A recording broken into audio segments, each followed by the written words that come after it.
Γεια σας, είμαι η Κική.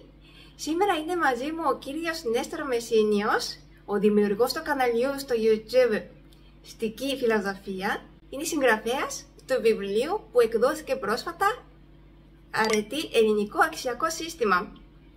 Καλησπέρα Νέστορ. Καλησπέρα Κική. Χαίρομαι που είμαι μαζί σου. Και καλώς ήρθες στο κανάλι μου. Καλώς σε βρήκα. Χαίρομαι που μιλάω μαζί σου και σε ευχαριστώ για την πρόσκληση και για ό,τι κάνεις για την ελληνική γλώσσα.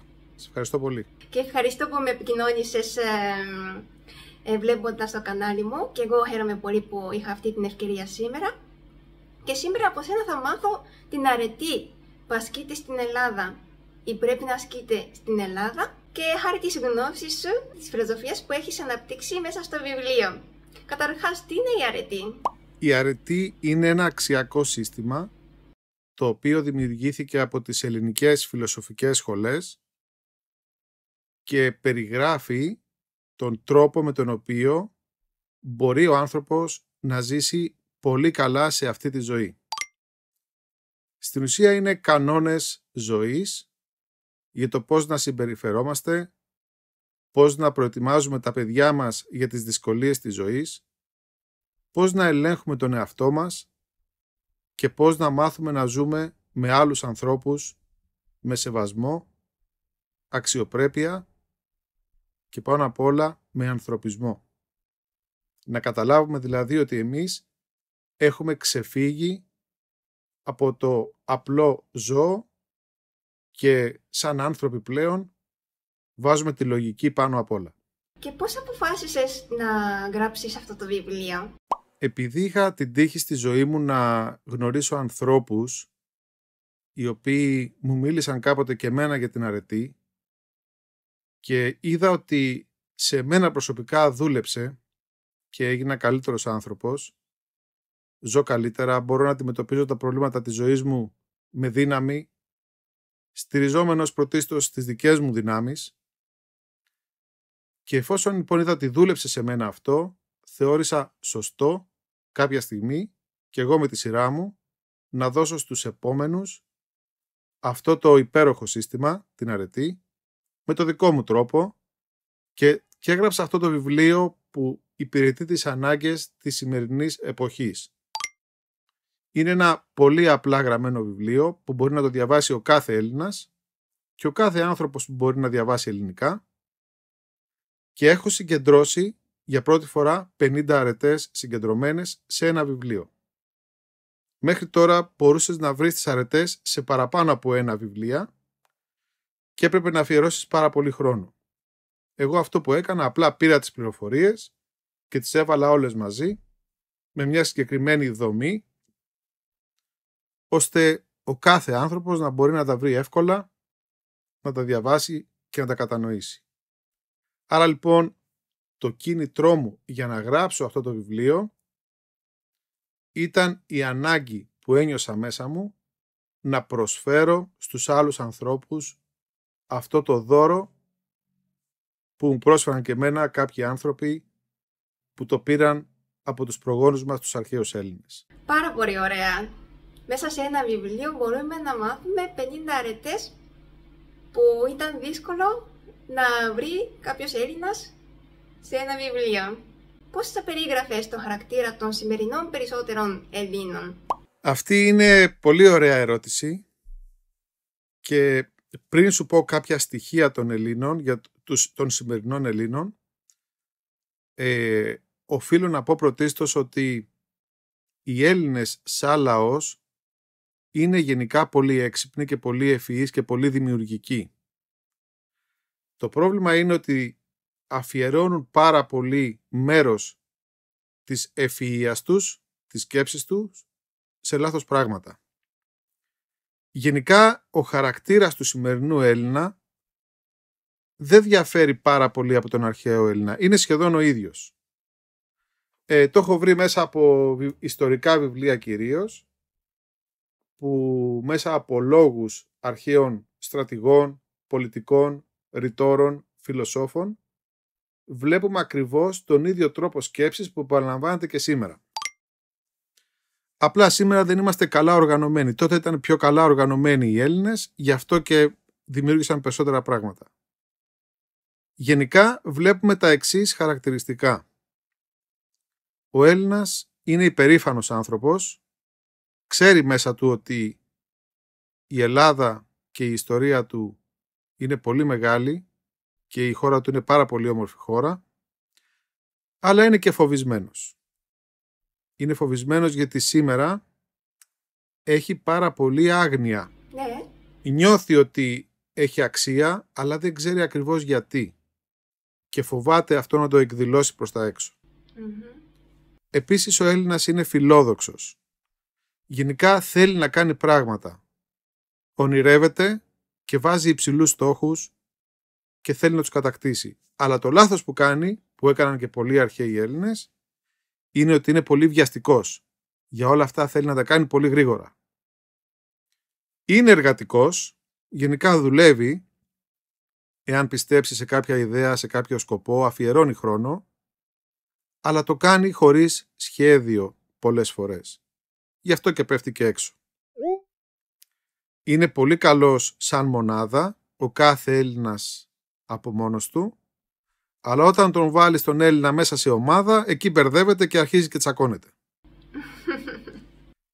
Επίσης είναι φιλομαθής. Φιλομαθής, του αρέσει να μαθαίνει πράγματα, φίλος της γνώσης. Συνέχεια ρωτάει, σκαλίζει, θέλει να δει άλλα πράγματα. Είναι φίλος της γνώσης δηλαδή, αλλά είναι και πολύ συντηρητικός. Δεν αλλάζει συνήθειες με τίποτα. Πολύ δύσκολα. Θέλει να μάθει, αλλά δεν αλλάζει κιόλας. Είναι σταθερός χαρακτήρας. Με ό,τι και αν σημαίνει αυτό. Ο Έλληνας επίσης είναι συμπονετικός. Σκέφτεται τον συνάνθρωπό του, βοηθάει τον συνάνθρωπό του, καταλαβαίνει τον πόνο του αλουνού, αλλά είναι και ζηλιάρης, άμα δει κάποιον να είναι πολύ πετυχημένος ή να πηγαίνει πολύ καλά.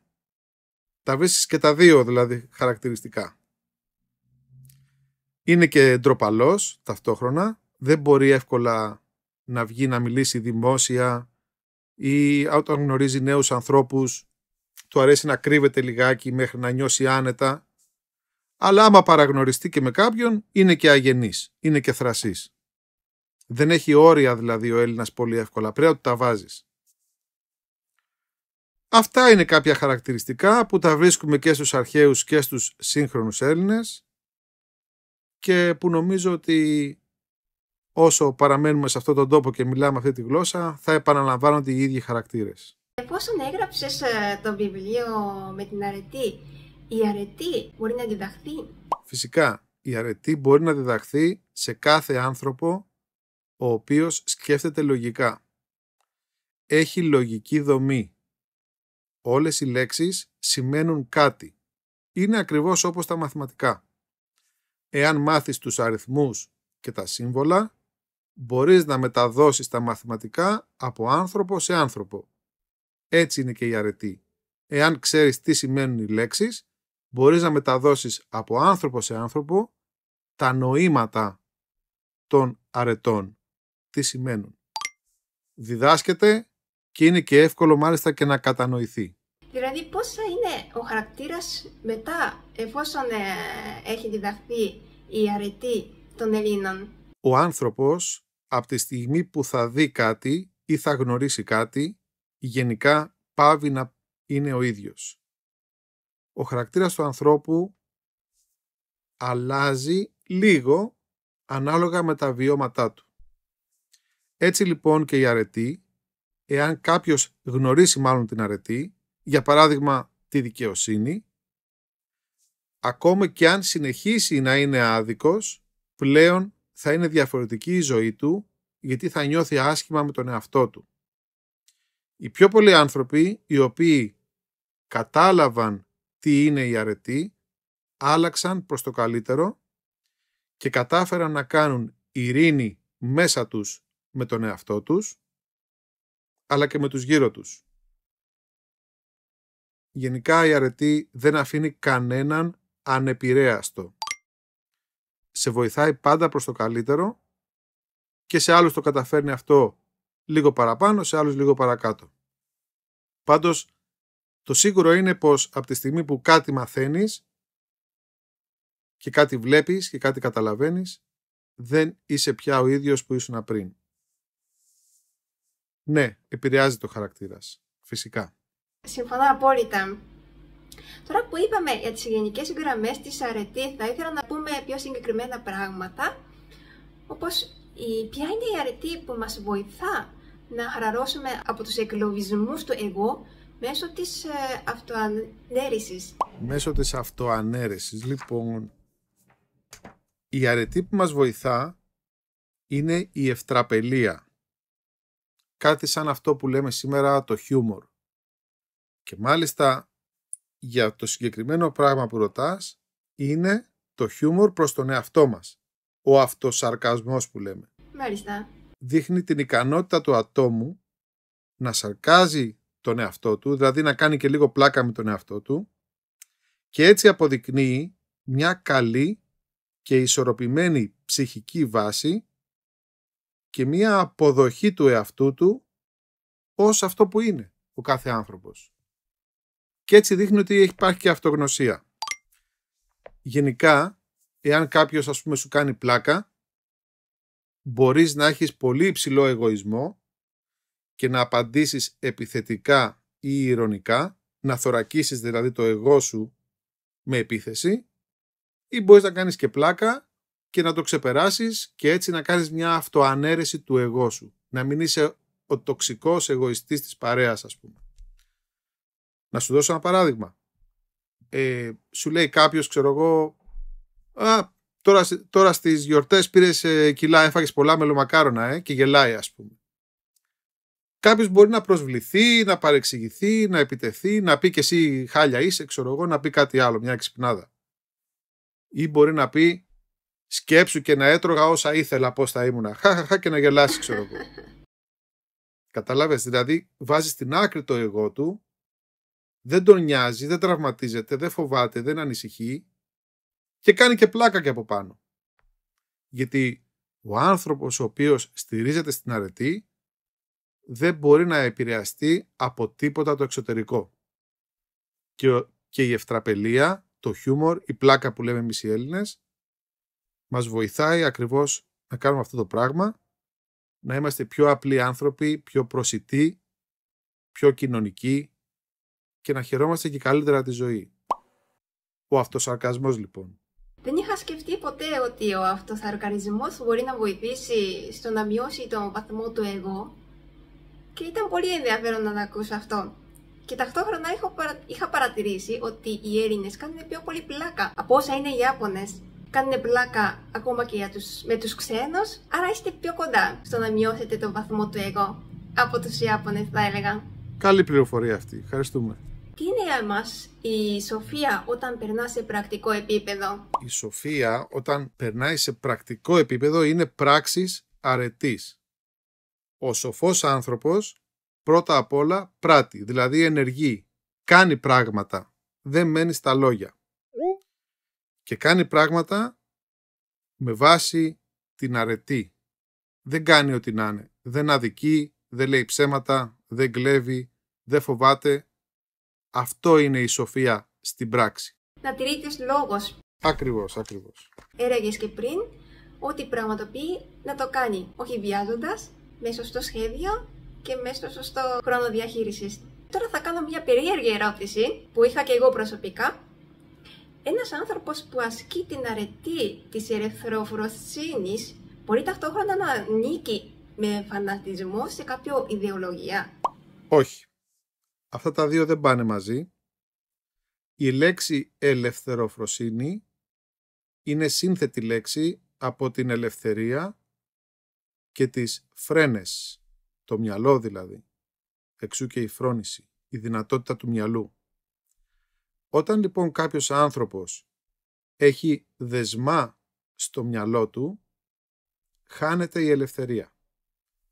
Τα πνευματικά δεσμά είναι οι προσκολήσεις που έχουμε σε ιδεολογίες και ιδεολειψίες με φανατισμό.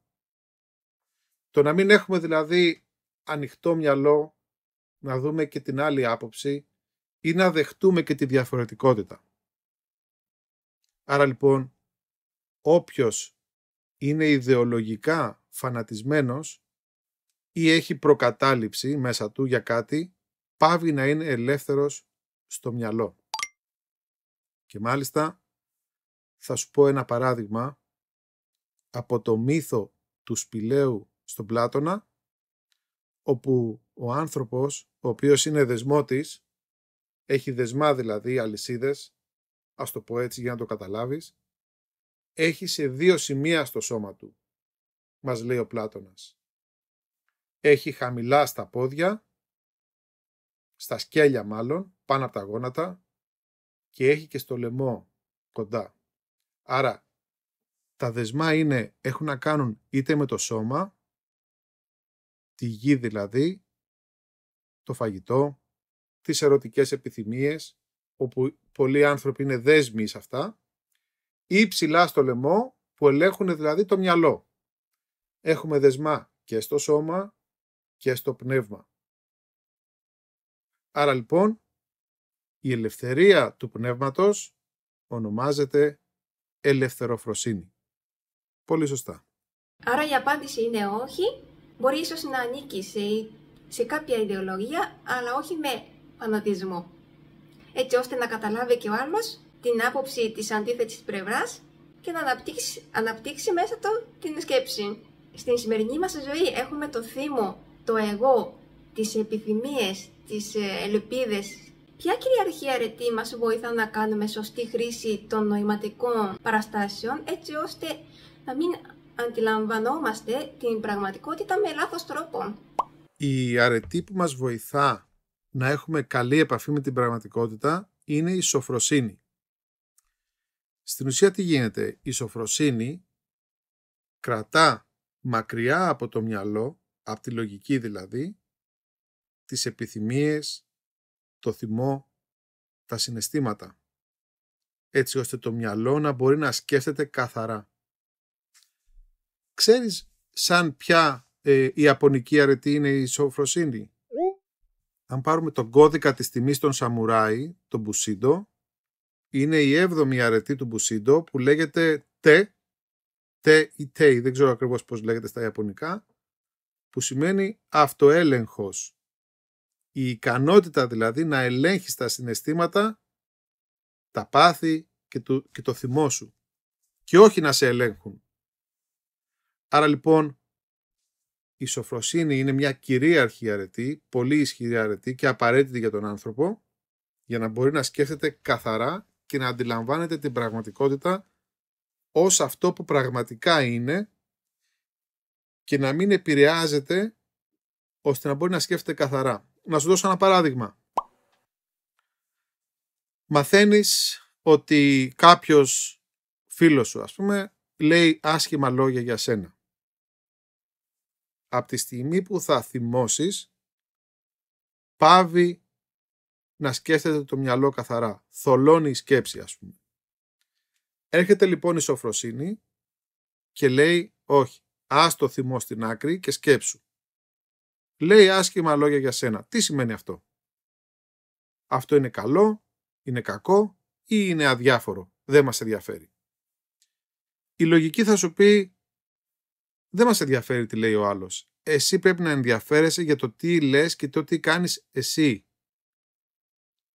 Το να προσπαθείς να ελέγξεις τους άλλους ανθρώπους και να θυμώνεις γιατί είναι κάτι που εσύ δεν θες να είναι δικό σου το λάθος. Έχεις κρίνει εσύ λάθος. Γιατί? Γιατί δεν έχεις λειτουργήσει με σοφροσύνη και δεν έχεις συγκρατήσει την επιθυμία ή το θυμό σου. Εσύ πρέπει να στηρίζεσαι πάντα στις δικές σου αρετές, στον εαυτό σου δηλαδή, και είσαι υπεύθυνη για ό,τι κάνεις εσύ και όχι ό,τι κάνουν οι άλλοι. Αυτή είναι η σοφροσύνη λοιπόν και έτσι μας βοηθάει να έχουμε καλή επαφή με την πραγματικότητα. Είναι αλήθεια ότι ο θυμός και ακόμα και οι ελπίδες, οι επιθυμίες προκαλούνται πολλές φορές από το εξωτερικό γεγονός που δεν μπορούμε να διαχειρίσουμε. Άρα είναι πολύ σημαντικό να ξέρουμε τι θέλουμε να γινόμαστε και όχι τι θέλουν οι υπόλοιποι να γινόμαστε. Πολύ σωστά Και μάλιστα οι Έλληνες, ξέρεις τι κάνουνε πολλές φορές? Κάνετε. Για να εξηγήσουν κάτι, ξεκινάνε από το αποτέλεσμα. Τι επιθυμούνε. Σου λέει, εγώ επιθυμώ, ξέρω εγώ, να γίνω εκατομμυριούχος. Και κάνουν μια αντίθετη ανάλυση, ότι για να γίνω εκατομμυριούχος πρέπει κάποιος να μου δώσει λεφτά. Αυτός ο κάποιος είναι ο πλούσιος φίλος μου. Ο πλούσιος φίλος μου δεν μου δίνει λεφτά, άρα είναι κακός. Και μπερδεύεται εκεί ο άνθρωπος. Ενώ δεν πάει έτσι, ας πούμε. Δεν ξεκινάμε από την επιθυμία και μετά αλλάζουμε την πραγματικότητα γιατί έτσι μας βολεύει εμάς. Ξεκινάμε από το τι μπορούμε εμείς να κάνουμε. Και ό,τι άλλο έρθει είναι ευπρόσδεκτο. Άρα λοιπόν μην αφήνεις την επιθυμία, το πάθος και το θυμό να καθορίζουν την ποιότητα της ζωής σου. Γι' αυτό είναι εκεί η αρετή της σοφροσύνης, για να σε προστατεύει από αυτά τα συναισθήματα. Και μάλιστα μετά από τη συζήτηση μαζί σου βρίσκω ότι είναι πολύ σημαντικό να βρίσκουμε το χρόνο για τον εαυτό μας, να σκεφτόμαστε τι θέλουμε να γίνουμε και ποιες αρετές θέλω να ασκώ, παρόλο που η σημερινή ζωή είναι πολύ άσχολη, πολλές δραστηριότητες και πολλές σκέψεις. Όλα αυτά, οι καθημερινές παρεμβάσεις της ζωής και των άλλων ανθρώπων μπορεί σε μεγάλο βαθμό να επηρεάσουν την καθαρή σκέψη του ανθρώπου. Γι' αυτό ο άνθρωπος, κατά τη γνώμη μου, πρέπει να επιλέγει και πολύ μικρές περιόδους της ζωής του ή της ημέρας του, όπου να τις περνά μόνος του, για να σκέφτεται καθαρά, χωρίς εξωτερικές παρεμβάσεις, το τι πραγματικά θέλει να κάνει, πώς να το κάνει, αν πρέπει να το κάνει και γιατί να το κάνει. Να μην παρασύρεται δηλαδή. Πρέπει να βρίσκεις χρόνο για τον εαυτό σου, πάντα. Και ήταν πολύ ωραίο που είδαμε κάποια σημεία που ήταν κοινά με τους αρχαίους Έλληνες και τους σημερινούς Έλληνες και επίσης αρχαίους Έλληνες με τους σύγχρονους Ιάπωνες. Όπου και να βρισκόμαστε και σε όποια εποχή και να ζούμε, ό,τι μπορούμε να εφαρμόσουμε στην σημερινή μας ζωή και μαθαίνουμε να το πράξουμε. Βεβαίως.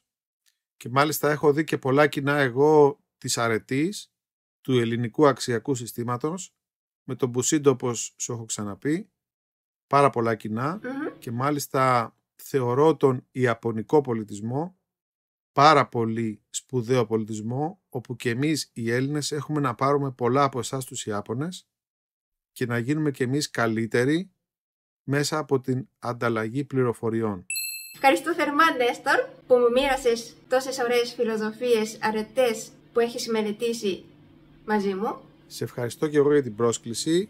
Ήτανε ιδιαίτερη χαρά και ιδιαίτερη τιμή για μένα να μιλήσω στο κανάλι σου. Όποτε θες μπορούμε να κάνουμε και δεύτερη συζήτηση γύρω από τις αρετές, εάν σου δημιουργηθούν και άλλες απορίες. Θέλω να δώσω πολλά χαιρετίσματα και στους ακροατές σου, στους φίλους Ιάπωνες. Σας αγαπάμε πάρα πολύ, σας εκτιμούμε και μακάρι να καταφέρουμε να κάνουμε πιο πολλά μαζί σαν δύο ιστορικοί πολύ παλιοί λαοί. Αυτό σκέφτηκα και εγώ, ότι μπορούμε να κανονίσουμε ένα δεύτερο podcast. Καλή συνέχεια σου εύχομαι, Νέστορ. Ευχαριστώ πάρα πολύ για τον χρόνο σου. Καλή συνέχεια και σε σένα. Να είσαι καλά.